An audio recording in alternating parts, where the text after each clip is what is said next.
دوسرے پارے میں نبی پاک علیہ الصلوۃ والسلام کی سیرت طیبہ کا الذین آتیناہم الکتاب یعرفونہ کما یعرفون ابناءہم وَإِنَّ فَرِيقًا مِّنْهُمْ لَيَكْتُمُونَ الْحَقَّ وَهُمْ يَعْلَمُونَ. اور جن لوگوں کو ہم نے کتاب عطا فرمائی یعنی حضور سے پہلے جیسے وہ قبلہ والی آیت میں ذکر آیا نا کہ جو کتاب رکھتے ہیں وہ جانتے ہیں کہ نبی قبلہ تبدیل کریں گے. اسی طرح اب یہاں اللہ کیا کہہ رہا ہے الذین آتیناہم الکتاب جن کو ہم نے کتاب دی ہے یعرفونہ وہ نبی کو جانتے ہیں رسول صلی اللہ علیہ وسلم کو جانتے ہیں کما یعرفون ابناءہم اتنا جانتے ہیں جیسے کوئی شخص اپنے بچے کو جانتا ہے. وَإِنَّ فَرِيقًا مِّنْهُمْ ان میں سے ایک طبقہ ایسا ہے لَيَكْتُمُونَ الْحَقَّ وَهُمْ يَعْلَمُونَ جو جان بوجھ کے اس حق کو چھپا رہا ہے حالانکہ وہ جانتے ہیں اس نبی کو. اور کتنا جانتے ہیں کما یعرفون ابناءہم جتنا یہ لوگ اپنے بچوں کو جانتے ہیں اتنا یہ نبی علیہ السلام کو جانتے ہیں. حضرت عمر رضی اللہ تعالیٰ عنہ کی اور حضرت عبداللہ بن سلام رضی اللہ تعالیٰ عنہ کی حدیث ہے. میں ریکمینڈ کروں گا کہ حضرت عبداللہ بن سلام رضی اللہ تعالیٰ عنہ کی سیرت کو آپ کبھی پڑھیں ان کی ہسٹری کو پڑھیں.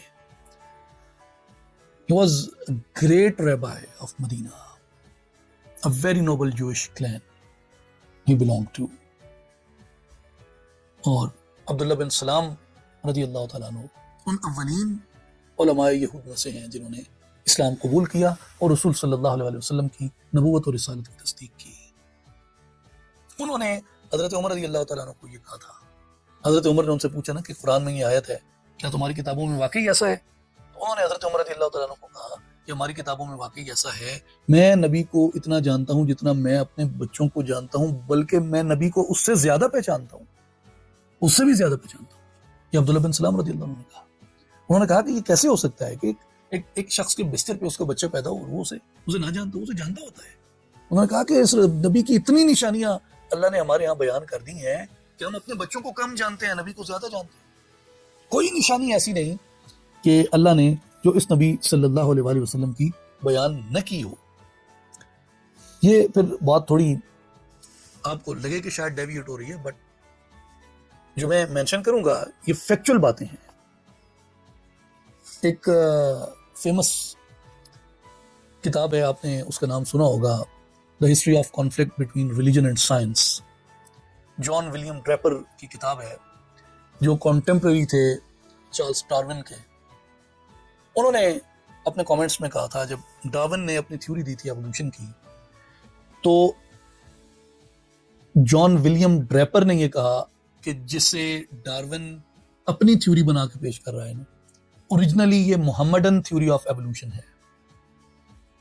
کیونکہ ابن مسکویہ اور دیگر بہت سے مسلمان مفکرین نے اور جاہز وغیرہ نے اور ایون مولانا رومی نے انہوں نے اس کانٹیکسٹ میں تو نہیں جس کانٹیکسٹ میں ڈارون نے ساری انسانیت کو بندر بنایا ہے لیکن ایک جو ایوولوشن ہے کائنات کے اندر جو پے و پے جاری ہے اس ایوولوشن اس کا ایک اسپیکٹ تھا جو زیادہ فیمس ہوا ڈارون کا. بہرحال ادروائز وہ تھیوری سے زیادہ کہیں واسٹ ہے اور یہ وہ کانسیپٹس تھے جن کو ریشنلی بہت سے مسلمان سائنسدان جو ہیں وہ جسے بیان کر رہے تھے.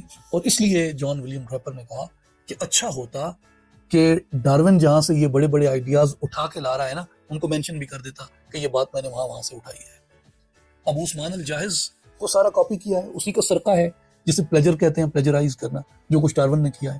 اس کے علاوہ بھی یہ ویسٹ کی جو بڑی بڑی علمی شخصیات ہیں اسپیشلی رینیسانس سے پہلے کی اس کے بعد کی انلائٹنڈ موومنٹ کی اس کے بعد کی بھی یہ سب جو ہیں بڑے بڑے مسلمان ایوروس لکھ کے ان کو لیٹن ایوروس لیٹن ایویسینا یہ سمجھ کے کہ لوگوں کو پتہ نہیں چلے گا یہ کون لوگ ہیں. آج تو تحقیق ہو گئی ان کے اپنے اندر سے وہ لوگ آ رہے ہیں جو لیٹن جانتے ہیں جو ہماری طرح مطلب دیسیوں کی طرح یا دیگر وہ خطے جو ان کے غلام رہے ہیں 100-200 سال ان کی طرح نفسیاتی غلام نہیں ہیں.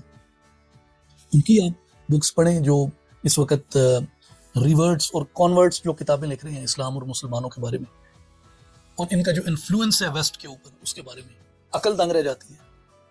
یعنی تھامس ایکونس جیسا آدمی رینے ڈیکارٹ جیسا آدمی البرٹس میگنس جیسے آدمی اور بڑے بڑے نام یہ سب مسلمانوں کا سرقہ کرتے تھے.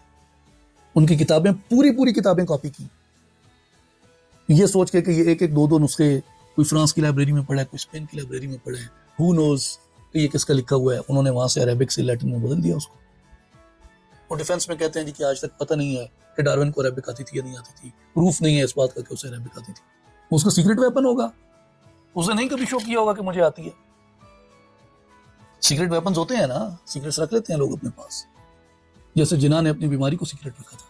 تو یہ سیکرٹ ویپنز ہوتے ہیں، رکھے جا سکتے ہیں. تو جو باعث ہے، یہ تو میں ماڈرن ورلڈ کی بات کر رہا ہوں، انہوں نے اپنے تمام علوم مسلمانوں سے چوری کیا یا مسلمانوں سے استفادہ کیا، جو مرضی آپ سے کہیں، اور یہ ماننے سے بالکل انکاریاں دھڑلے سے مکر جاتے ہیں ان باتوں سے. تو انہوں نے اگر اپنی کتابیں بدل لی تھیں تو اس میں تعجب والی کون سی بات ہے؟ اور قرآن کہہ رہا ہے، شک ہی نہیں رہتا کہ آج بدل رہے ہیں جیتی جاگتی آنکھوں کے سامنے. تو اس زمانے میں تو پتہ نہیں انہوں نے کیا کچھ کیا ہوگا. بہرحال یہ ایک اہم بات ہے، اور اس پہ ہمیں بہت کام کرنے کی ضرورت ہے، بہت زیادہ. یہ ایک ریلیجیس آرگیومنٹ کے طور پہ تو ہمارے بلیف کا حصہ ہے، ہمارا فیتھ ہے اس بات پہ، لیکن اس کے ساتھ یہ ایک سائنٹیفک ریئلٹی کے طور پہ، ایک ریشنل ڈسکورس کے طور پہ اسے ڈیولپ کرنا، پیش کرنا، اور اس کے لیے کچھ جو ہمارے نوجوان ہیں، جو انرجیٹک ہیں، جو علم رکھتے ہیں، جو شعور رکھتے ہیں، جو جدید دنیا سے ہم آہنگی رکھتے ہیں، ان کا آگے آنا، اپنے آپ کو ویل ایکوپ کرنا ان علوم کے ساتھ، یہ بہت ضروری ہے. اس لیے اور انفارچونیٹلی ہمارے ہاں اس طرح کا جو ٹرینڈ ہے وہ بتدریج اس میں حوصلہ افزا باتیں بھی بعض دفعہ پتہ چل جاتی ہیں، لیکن یہ جو ایک ڈیجیٹل ریولوشن آیا ہے اس نے بہت چیزوں کو بدل دیا ہے. پریورٹیز، طریقہ کار، چیزیں وہ بہت بدل گئی ہیں. تو یوتھ میں وہ لوگ جو اپنے آپ کو سمجھتے ہوں کہ ان کی انرجی بھی ہے، وسائل بھی ہیں، کچھ نہ کچھ وہ دنیا کو سمجھتے جانتے بھی ہیں، انہیں آگے آنا چاہیے. اس طرح کا کام یہ واقعتاً وہ کام ہے جس کی آج ہمارے دین کو یا مذہب کو یا ریلیجن کو، اسلام کو ضرورت ہے.